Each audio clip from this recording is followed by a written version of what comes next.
ramai orang yang berlawan dengan takdir dia sendiri. Dia tak berdamai dengan takdir dia sendiri. Dia tak terima apa yang Allah tetapkan pada diri dia. Sedangkan dia nak mendapat keredaan Allah. Macam mana dia nak dapat keredaan Allah sedangkan kau tak terima dengan apa yang aku berikan kepada engkau? Semua yang saya kasih sekalian, tajuk kita ialah pecutan, ya, terakhir. Dia sebenarnya pecutan terakhir ni asal saja sebab hari ni pun kita dapat video kan, budak muda tengah duk beli barang dekat CCTV kan, kita semua dapat video tu kan, dia viral. Budak baru umur 20 tahun kan, dia lahir tahun 2001, maknanya 19 tahun. Cuba bayang dalam gambar tu, ini bukan kita sebarang, bukan nak merendah, tak ada apa-apa, just kita cerita apa yang ada, apa yang kita nampak, ya. Baginya insya-Allah pahala, baginya syurga, insya-Allah tak ada apa, ya. Cuba bayang jalan pergi di celah-celah rak, pilih barang, tunduk untuk tengok satu barang, jatuh, meninggal dunia. Just like that. Macam tu je, ya? Macam tu je. Saya pergi Johor 2 bulan sudah lah, ya. Ceramah di satu office, kami terpaksa tunda sikit, bukan tunda, lambat sikit sebab dia buat pengurusan. Saya tekan pengurusan apa? Sebab pengurusan dia orang terpaksa hantarkan simpati pada pihak keluarga staf dia orang tu. Cuba bayang semua yang dikasih sekalian, umur 34, saya kalau tak salah, tapi 30-an, awal 30. Balik daripada buat company hantar setiap tahun untuk buat apa tu yang medical check up, dan sambil cerita dengan isteri resultnya tip-top, jantung bagus, semua tip-top, kolesterol okey. Tengah duk cerita, tiba-tiba terlentuk, meninggal dunia depan isteri, tengah sembang. Bawa balik ke hospital, terpaksa doktor tengok resahkan apa sakit dia. Baru dapat result, buat stress test, semua lulus, semua bagus, darah semua, kolesterol, gula, semua bagus. Maknanya kematian ini bukan milik orang tua, kematian adalah milik orang hidup. Jadi sebab itu pecutan ni sebenarnya ialah pada semua orang. Jadi itulah yang kita cuba nak bincangkan pada hari ini, sebab kita tak nak, ya, tadi saya tak nak sebenarnya dalam perbincangan ni menjadikan kita jadi stres. Saya dah pengalaman dah sebenarnya, ya. Dulu kita memang sukalah kadang-kadang tunjuk video gambar orang mati, kena kafan, pasang lagu andai ku tahu kapan bila nangis semua dah kan. Lalu ada seorang kakak tu kata, "Ustaz, saya tak boleh tidur malam, Ustaz." Dah terlebih dos nampaknya. Jadi sebab tu dalam Islam kita tak disuruh pun takut mati, never, tetapi disuruh ingat mati. So kalau kita punya ingat sampai pada takut, itu punya dos dah ada masalah. Maknanya farmasis dah tersilap bagi ubat, ya. Jadi sebab tu saya dalam cakap ni nak cuba mailkan, nak supaya kita dapat apa yang sepatutnya kita bincangkan, supaya jangan kita rasa macam satu tekanan lepas keluar daripada program ini, rasa macam Allah mati dah, Allah tak lah ada hidup ni, Allah rasa begitu. Tak perlu, ya. Sebab kehidupan ni kita kena lalui dengan sebaik mungkin. Cuma apa matlamat-matlamatnya, ya. Jadi sebab tu semua yang dikasihkan, bila kita kata pecutan terakhir, sebenarnya apa yang kita nak cari dalam pecutan itu? Apa yang kita nak cari?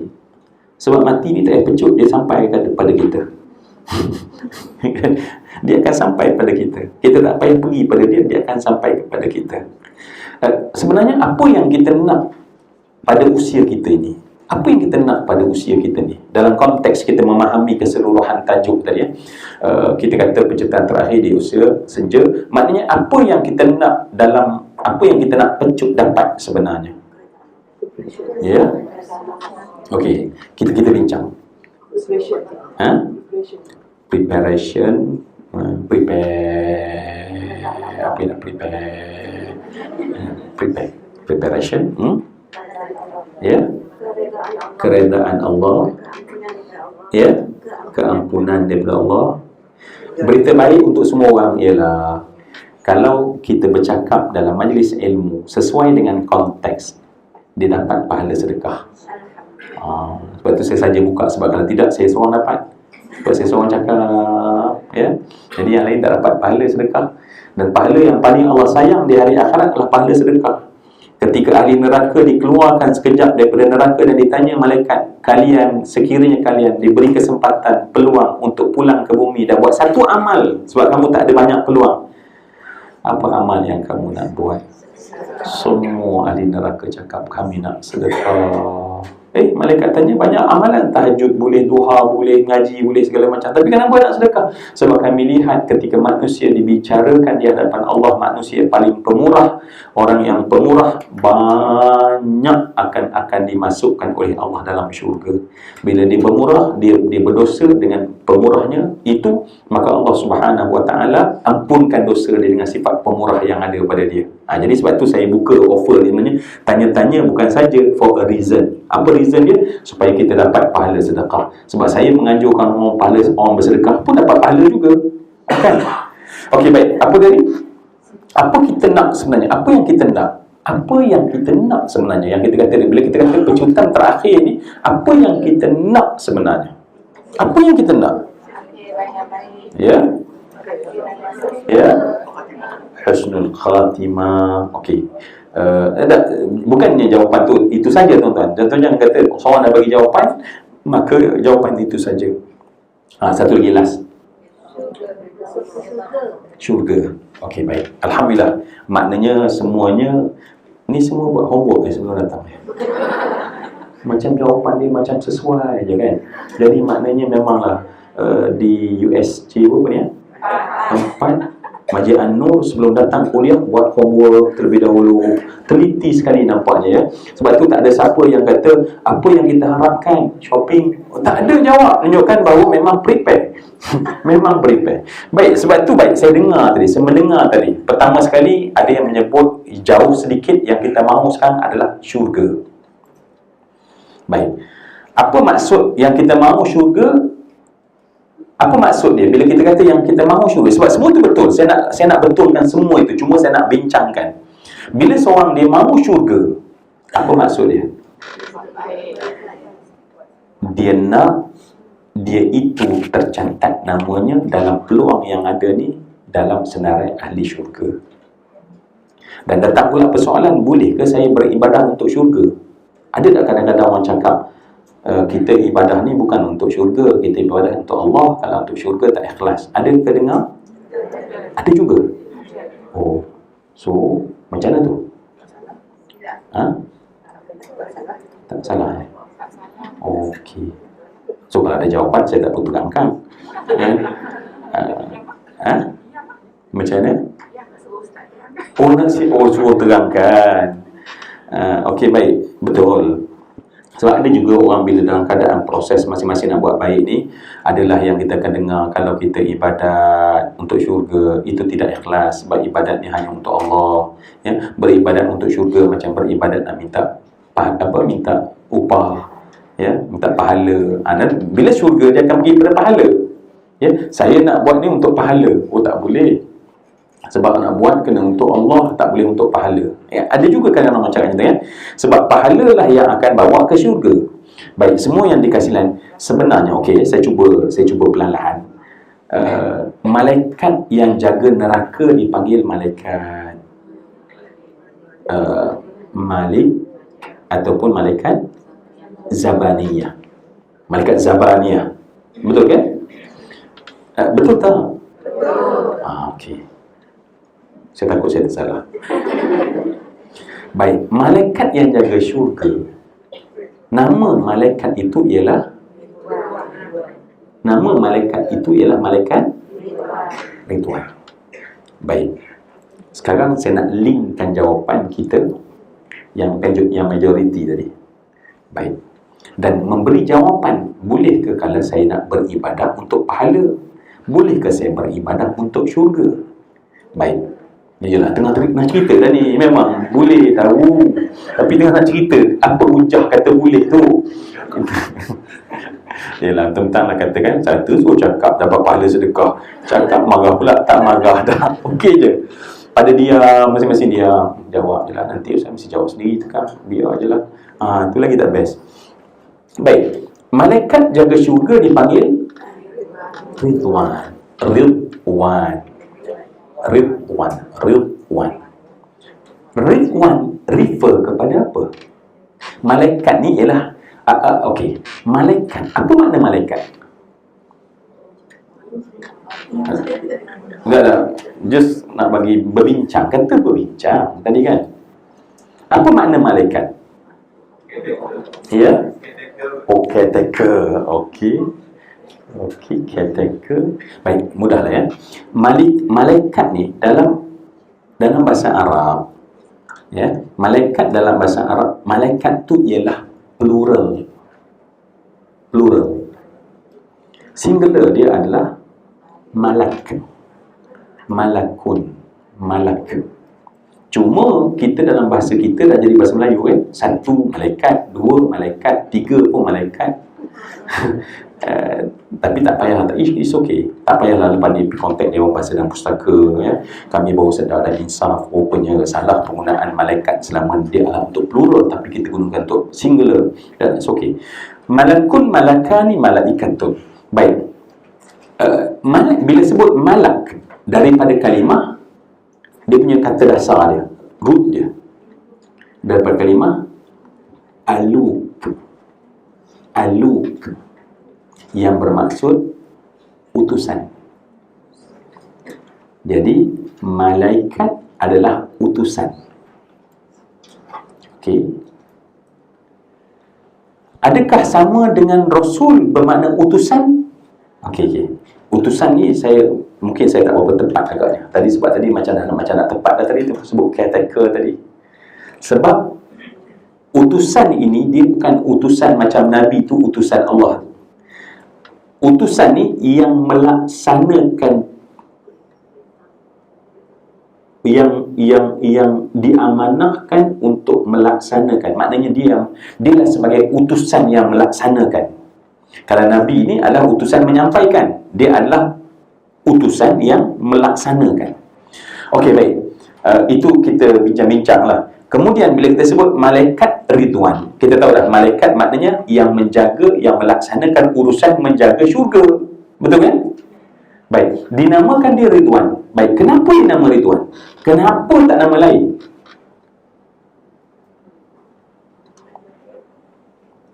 Kenapa nama Ridwan? Tak pernah terfikirkan macam kenapa dia nama Ridwan? Tak nama lain. Oh, tak boleh buat apa lah kan? Allah, agak senang macam tu. Tak boleh bincang lah macam tu. Semuanya dah ditentukan Allah. Memanglah. Tetapi apa di sebalik itu sehingga dinamakan dia Tuhan itu? Itu maksud perbincangannya kan? Memang tak boleh membuat. Bukan lepas ni, nampaknya kita buat satu petition, ya Allah kau tukarlah nama malaikat tu tak sesuai. Dah, memang namanya tetap di Tuhan tetap. Baik. Apa maksud dia? Semua yang dikasih sekalian. Ridwan dari kalimah malaikat yang mengurus orang-orang yang diredai oleh Allah. Nampak? Kalimat tadi bergabunglah. Sebab kita kata apa yang kita mahu dalam hidup, ada seorang kata syurga dan ramai kata keredaan Allah. Baik, maknanya syurga adalah simbolik kepada keredaan Allah. Kalau begitu, kalau kita minta syurga, jadi tak salah. Kenapa? Sebab syurga itu hanya simbolik kepada keredaan Allah. Syurga itu adalah simbolik kepada keredaan Allah. Tetapi kita akan masuk secara hakikat lah. Bukan makna simbolik itu menjadi simbolik tapi tak ada dah. Tetapi maknanya apabila kita melakukan amal untuk syurga, maknanya sebab bagaimana cara dan Allah dan Nabi nak bagi tahu pada kita yang Allah redha satu benda. Cara yang biasa Allah bagi tahu ialah kalau kita buat, Allah bagi syurga. Kalau kita buat, Allah bagi syurga. Kalau kita buat, Allah bagi syurga. Maknanya, amalan tersebut, Allah redha, maka Allah kata, dia akan dapat syurga. Jadi sebab itu kaitan di antara kenapa. Kalau orang kata, sebab ada orang kata, saya nak beribadah untuk pahala. Tak boleh. Tak pernah tak boleh. Sebab siapa yang offer pahala? Allah dan Nabi. Bukan orang biasa, bahkan bukan ulama pun, tetapi para Nabi ataupun Allah yang kata buat macam ni dapat macam ni, buat macam ni. Baik, Kalau macam tu semua yang dikasih lain, jom dengan cepat saja. Perbincangan kita hari ini, rupanya yang kita nak cari, yang kita nak pulun adalah redha Allah. Make it clear. Tetapi sebenarnya dia masih lagi terlalu besar. Tapi kita clearkan dulu. Maknanya apa yang kita nak pulun adalah redha Allah. Maaf saya je. Kenapa datang ke kelas ni? Cepatnya faham, ya Allah. Kan? Kenapa kita sembahyang Zuhur? So kalau itu maknanya semua kita buat bukan kerana kita nak buat solat. Aku nak buat solat sebab aku nak dapat redha Allah. Okey. Jadi kalau begitu, matlamat kita sekarang adalah redha Allah. Kerana itu semua yang dikasih sekalian, apabila kita mati nanti, ya, apabila kita mati nanti, maka roh-roh akan disambut. Kita tahu yang sambut dua malaikat, satu malaikat rahmat, satu malaikat azab. Janganlah kami, ya Allah, disambut oleh malaikat azab, dan sambutlah kami oleh malaikat rahmat. Macam tak bersungguh juga, ya? Bersungguh kan? Baik. Untuk kita, maka bagi orang yang mendapat rahmat, dibacakan ayat Allah. Apa ayat Allah dibacakan kepada kita? Allah Subhanahu Wa Taala, malaikat akan bacakan bagi kita yang rohnya maka baik, maka Allah Subhanahu Wa Taala, malaikat akan bacakan, ya ayyatuhan nafsul mutmainnah. Okey, lock dalam kepala. Oh, ada satu kalimah baru, mutmainnah. Irji'i. Apa mana irji'i? Irji', pulang. Irji'i, kan inna lillahi wa inna ilaihi raji'un. Jadi irji'i, pulanglah kamu. Pulanglah kamu siapa? Bukan.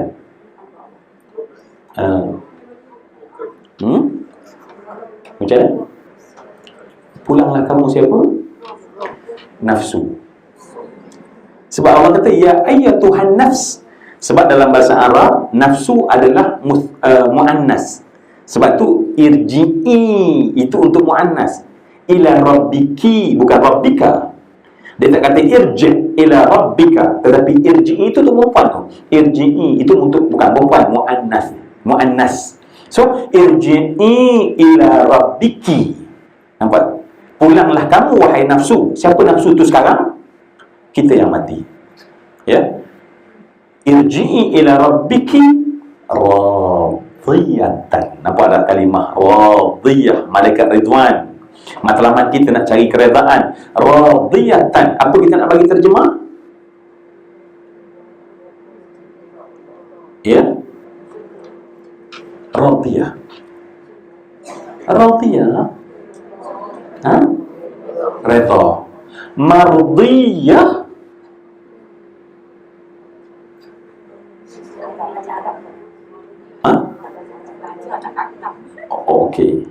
Okey. Tak apa. Tak apa ke kita buat macam ni? Sebab kata Einstein, listen and learn.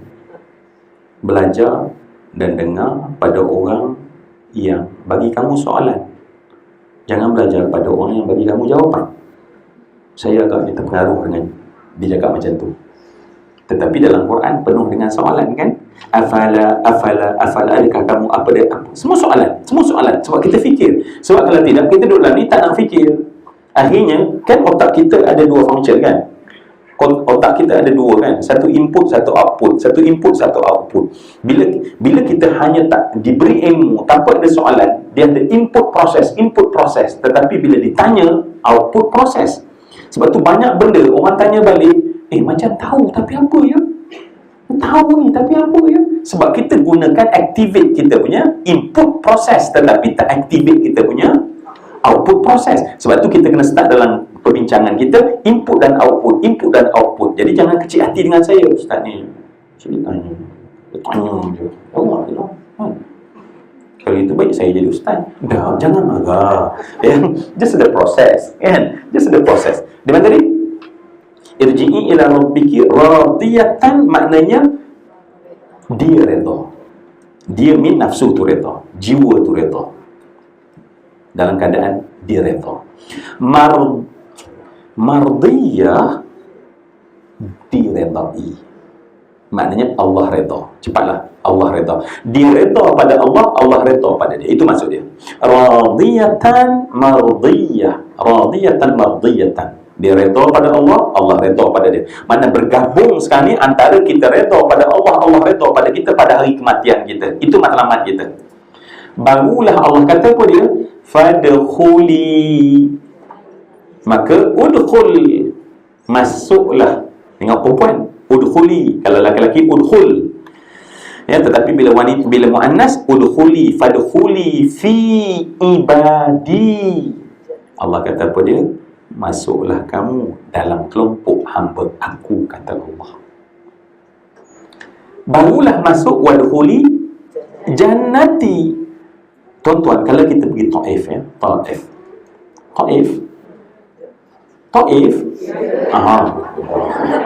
Sehari mesti dia tanya, tawar wadah tu macam tak habis-habis. Soalannya bila Taif, tawar wadah boleh tawar wadah ke tak kena tawar wadah ke dan segala macam, ya. Dan baru ni ada orang tanya, saya kata ni nak tanya pasal tawar wadah. Dah ustaz, nak kirim ros. Bila nak kirim bunga ros, wangian ros rupanya. Taif ni tuan-tuan, kenapa kita pergi ke sana?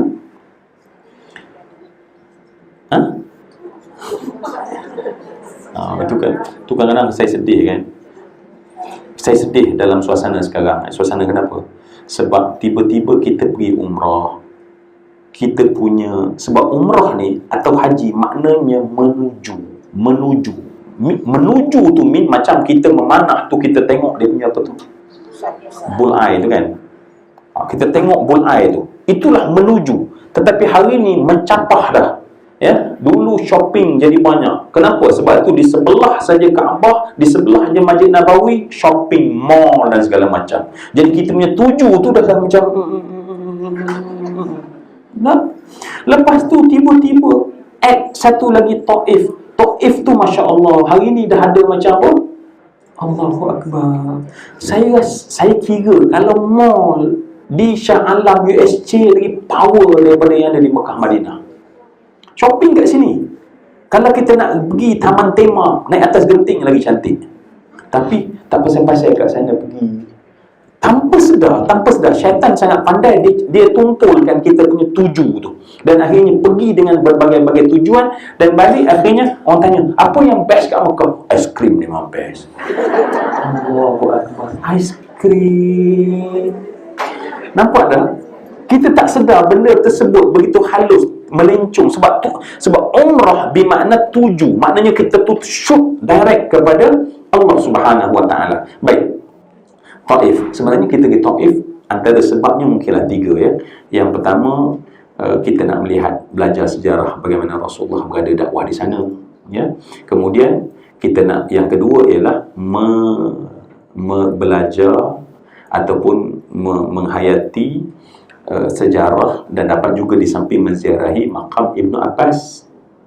Dan yang ketiga, kita dapat pergi juga untuk melihat, meninjau makam syuhada. Ada 11 orang syuhada yang syahid di Taif itu, yang ditanam di Taif itu kalau kita pergi. Tetapi nampak tak, oleh kerana tak menuju punya pasal, hak ni dah hilang dah.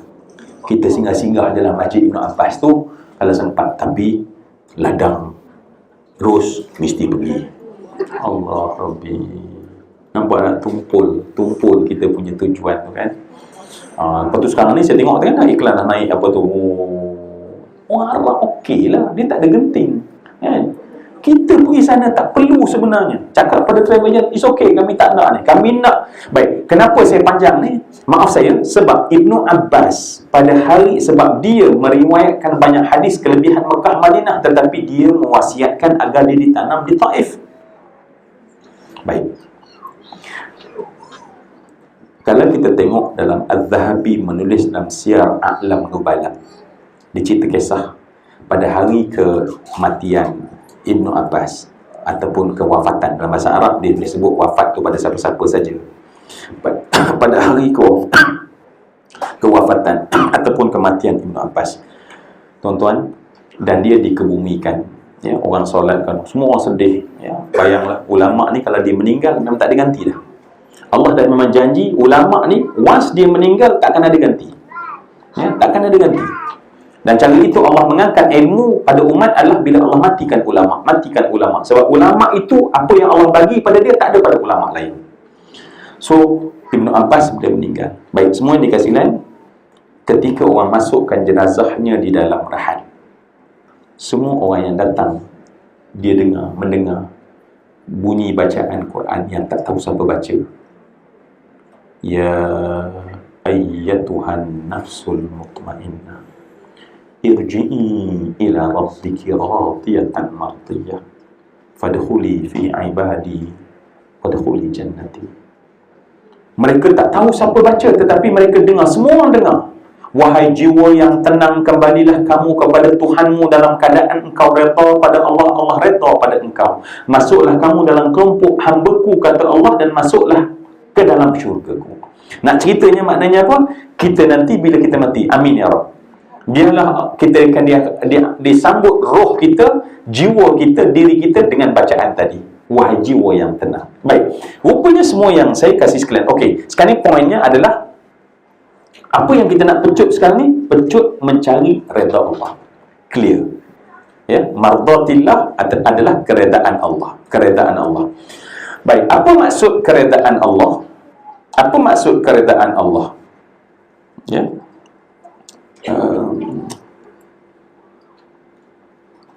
Apa maksud keredaan Allah? Baik.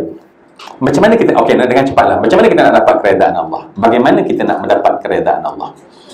Yang pertama sekali, untuk kita dapat keredaan Allah ialah kita redha apa yang ditetapkan oleh Allah. Itu syarat nombor satu. Kita akan menjadi radiyah mardiyah apabila kita redha dengan apa yang Allah tetapkan kepada kita. Allah tetap pada kita ada dua benda. Allah menetapkan pada kita, ya, ada dua benda. Yang pertama, Allah menetapkan takdirnya untuk kita. Yang ni kena redha. So, ini yang kita kena pulun sekarang. Ini yang kita kena dalam pecutan ini, ialah menerima, meredai apa saja yang ditakdirkan oleh Allah. Apa saja yang ditakdirkan oleh Allah. Ya. Dan sebab takdir ni dia dua benda pula. Takdir ni kan dua benda, satu baik, satu buruk. Kedua-duanya kita kena accept dan terima. Tak susah nak redha apabila kita dapat 10,000 kan? Payah ke? Alhamdulillah. Adakah ya Allah payahnya nak terima, ya Allah 10,000 ni, ya Allah beratnya hatiku. Tetapi adalah payah untuk terima takdir hilang 10,000. Terima 10,000 okey, hilang 10,000, Masya Allah. Baik, ini benda pertama. Sebab ini soal iman. Saya cuba sebut satu-satu ya, sebab nanti kita tahu apa yang kita nak pulun sebenarnya.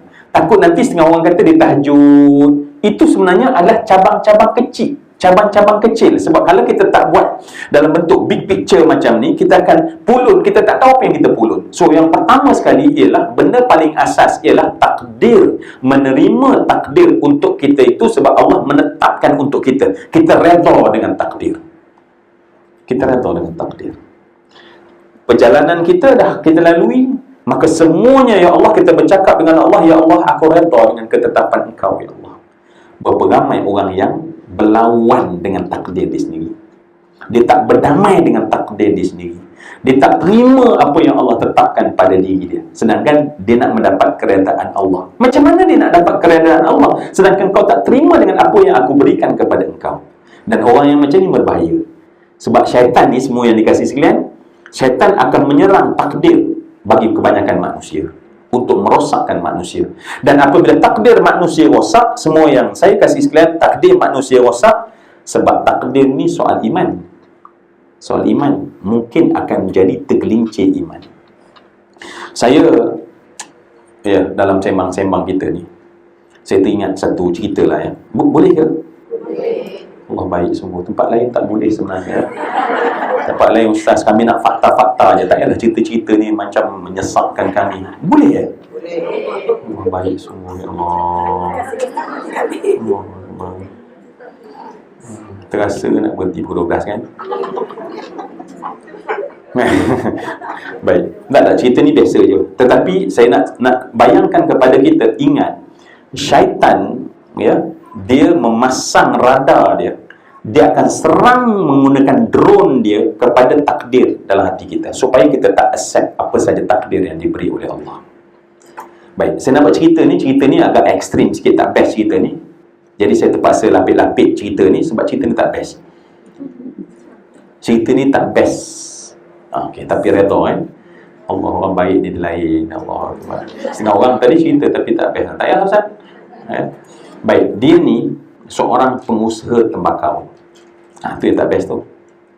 Pengusaha tembakau. So dia tanam tembakau. Dan nak cepat sebab cerita ni cerita sampingan je. Tapi poin saya ialah takdir. Poin saya adalah syaitan akan apa takdir yang Allah tentukan supaya kita tak menjadi radiyah dan kita tak akan dapat mardiyah. How can kita akan pulang pada Allah? Di mana kita nak kata ya ayyatuhan nafsul mutmainnah. Saya belum cerita tentang mutmainnah tu ya. Tolong ingatkan saya kalau masa ada nanti. Baik. Cuba bayang ditanam dan dibuat loan. Ni cerita ni lama dah. 40 tahun dulu. Ya, tapi sebab saya sendiri dengar kisah ini dan tahu tempat itu masa dulu. Jadi bila saya tengok, saya dapati dia buat loan bank. Katalah masa dulu dalam 30,000 tu besar lah kan. 30,000. Yalah orang USJ memang tak nak besar. Macam tu je kan. 30,000. Dah ni dulu ni. Bayang 30 tahun dulu lah saya. 30 tahun dulu. Alhamdulillah ada jurunilai kita ya. Valuer kita kat sini alhamdulillah ya. Terus dapat nilai 30,000 tu. Baik, nak cepat cerita je. Maka dia pun tanam tembakau di ladang dia. Dan bila tanam, okey, harvest yang pertama, nasibnya masa tu sebab tembakau ni dikena dengan kesuburannya, kualitinya dan harga. Tepat masa tu harvest, sebab tembakau ni dia harvest ikut bawah, dia bukan harvest ikut atas, dia harvest ikut bawah. So bila harvest kali pertama pada ladang dia tu, dia telah dapat 30,000. Maknanya apa dia? Harvest yang pertama boleh bayar, just kira je berapa banyak lagi tu, itulah keuntungan bersih ya, keuntungan kasar dan bersih lah kita katakan. Baik. Tetapi rupanya orang bila dah pegang 30,000 dalam tangan dan tengok masih ada, dan kepala mulalah matematik dia lebih pandai. Orang kalau nak meminjam, matematiknya tak berapa pandai. Bila nak bayar balik, dia jadi pandai matematik. Banyak penasihat kewangan dia. Nak cepat, maka dia pun fikir, kalau bayar sekarang ataupun nanti bayar nanti, tak apa, mungkin tengah-tengah tu pada harvest yang keberapa, dia mungkin ada 10 harvest. Cuba bayar, 10 harvest 30,000 kali dengan 10, 300,000. Macam tu je. Jadi nak jadi cerita, maka dengan 30,000 tu dia bawa ke Thailand.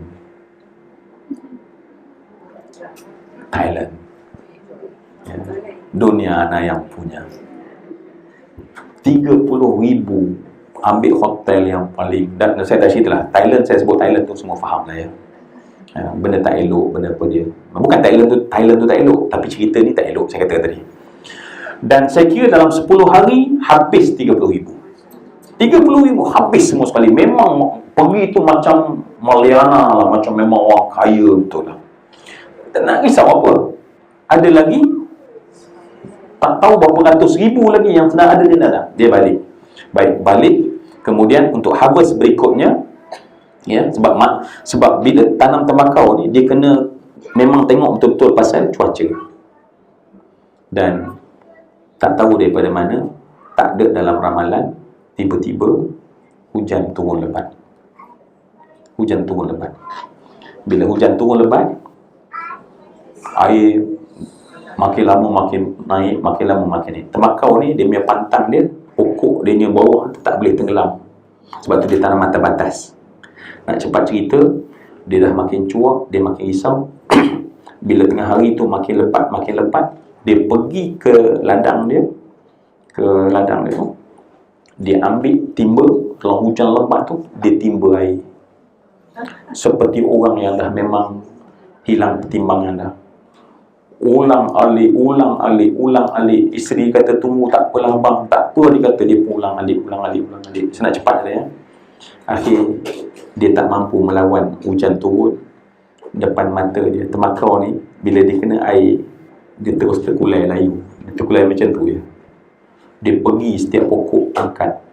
Dia pergi berlari mana yang dia angkat, dia betul ditegakkan sambil buang. Dan pada masa itulah mulut dia mula keluar. Apa keluar? Maafkan saya. Dia kata, Tuhan, maaf saya, jahatnya Engkau Tuhan. Dia maki, dia hamun Tuhan. Bila makin jatuh, dia terus berlari ke store dia. Dia keluar parang. Dia duduk kat tengah-tengah tu, dia bertempik, dia panggil Allah. Tuhan, kalau kau berani sangat, kau turun kat sini, aku nak tepak kau. Ni cerita betul. Dia angkat parang dia. Tuhan, kalau kau betul-betul berani, Tuhan, dengan macam hantar-hantar air ni, Tuhan, engkau turun kat sini, aku nak tepak engkau, wahai Tuhan. Kadang-kadang dalam hidup, kita bukan dibayar cash. Dibayar cash dengan duit emas. Tengah dia menjerit dan bertempik, dia angkat parang, tiba-tiba satu panahan petir. Bunyi petir dan kemudian panahan petir tersebut merentung badan dia dan tersungkur dalam air. Dalam keadaan dia menghembuskan nafasnya yang terakhir. Mulutnya sedang marah pada Tuhan. Apa moral cerita ni?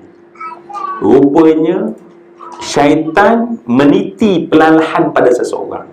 Sebab itulah saya katakan tadi, bila kita nak mendapat keredaan Allah, itu matlamat kita. Pertama sekali, kita redha dengan apa yang Allah telah tentukan untuk aku bagi hidup aku. Dan selagi mana kita tak berdamai dengan takdir, selagi itu syaitan akan menyelinap. Dan syaitan akan menyelinap, digonggong dan dipegang belakang kita ni sampai tak boleh lepas, sampai jadi macam lelaki tadi. Dia nak kita mati dalam keadaan kafir pada Allah.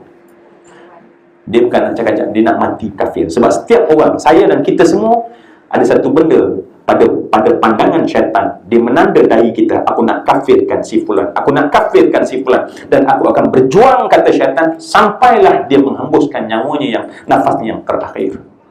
Sebab itulah, untuk mendapat radiyah yang pertama, kena redha dengan ketetapan Allah. Syarruhu wa khairuhu, sama ada baik ataupun buruknya. Ya, macam kita kata baik tak ada masalah, tetapi kalau buruk, di situ ada masalah. Ya, jadi sebab itu semua yang dikasihkan hari ini, kalau kita nak memecut sekarang ni, ya Allah, apa saja ketetapan ya Allah, berdamailah dengan takdir yang Allah telah beri pada kita.